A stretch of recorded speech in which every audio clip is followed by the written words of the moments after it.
Welcome back to the Garden Hutch. Today we bring you folks along as we pick one of our daily salads. Let's get going.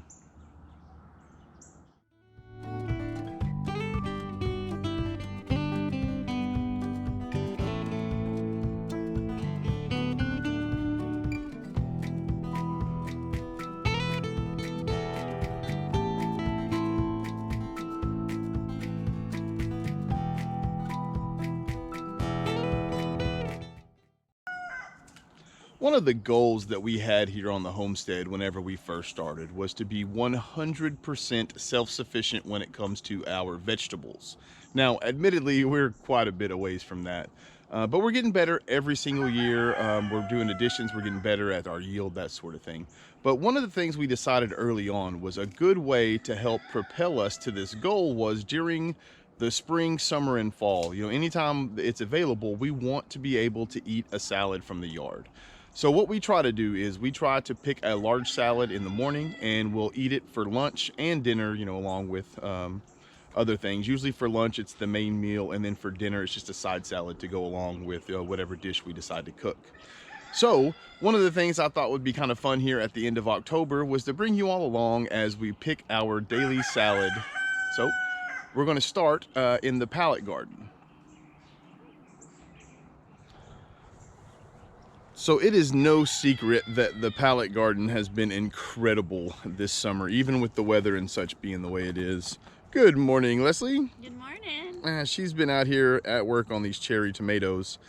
We discovered yesterday that with these vines growing over the sides here, the chickens are jumping on them and getting inside of our tomatoes. So that explains a lot of the broken branches and such. So I'll have to work on getting those back inside. See how they got up there and knocked those tomatoes? So I'll have to get all those off the bottom. But these things have been going strong all year. We're still getting cherry tomatoes. So this is kind of where our fall gardens start.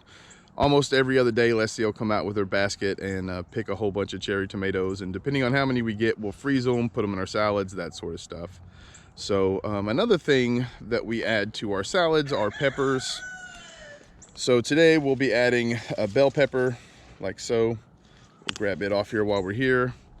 And you don't need a whole lot of peppers because as you know, you dice them small and they kind of cover quite a bit of area. So another thing is we like to throw in 3 or 4 of these banana peppers. And again, they've been like this, you know, all summer, but you can see here they are just out of control. We'll have to pick them this weekend and we'll show all that on our monthly vlog, or I'm sorry, on our weekly vlog. So let's grab a few of these banana peppers. Let's see here. These over here look pretty good.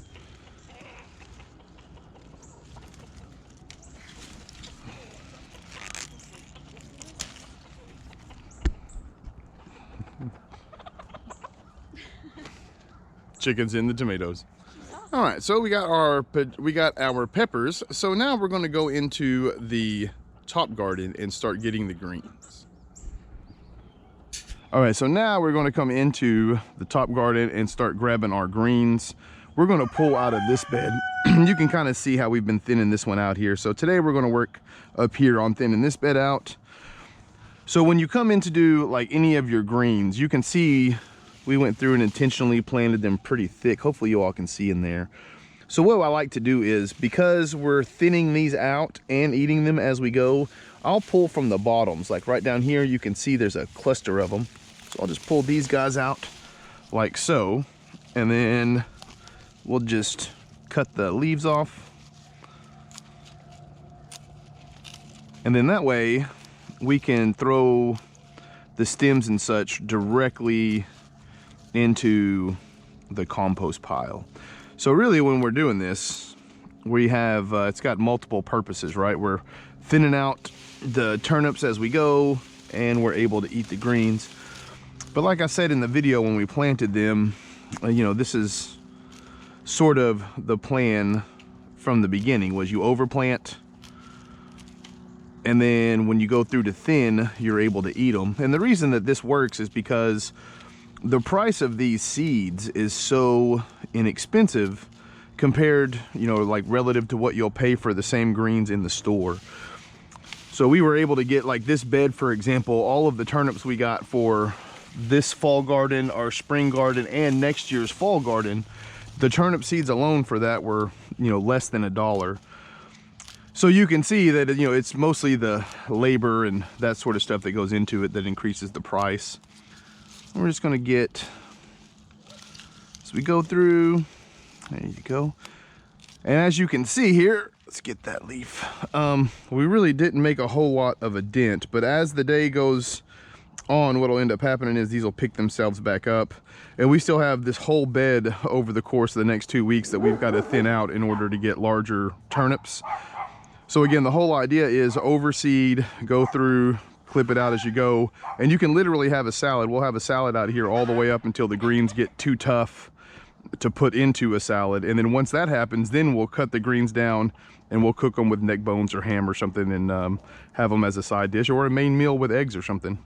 Okay, so that's the greens for the turnips. Now, this is Leslie's favorite part over here, are the radishes.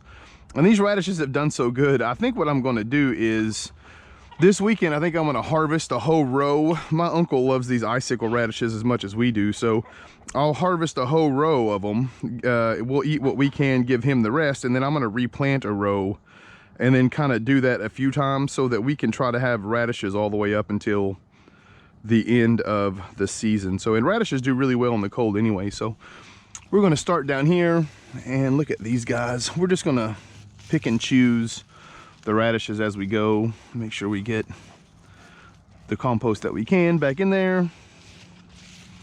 Alrighty, ooh, there's a good one. Look at that. We want to pull that fella out. Yeah.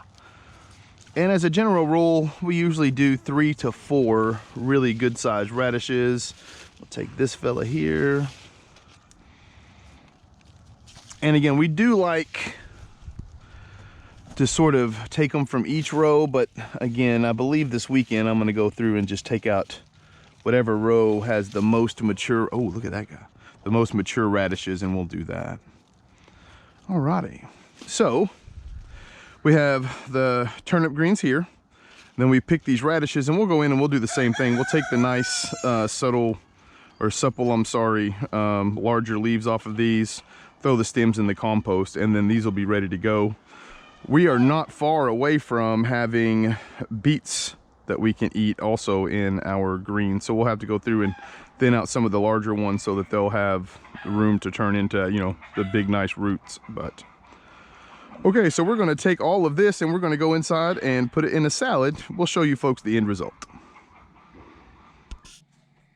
So we've got the salad all put together. So again, in here we have the banana peppers, bell peppers, radishes, cherry tomatoes, and they're on top of a fresh mixed green salad. And the mixed greens are just the radish greens and the turnip greens.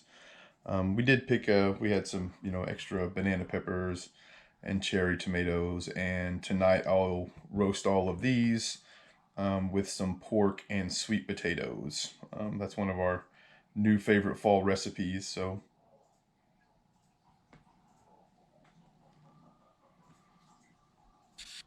well, that about wraps it up for today's salad picking video. We appreciate all you folks sticking it out here till the end. I hope you enjoyed it. Until next time, I hope everyone takes care of themselves. Peace.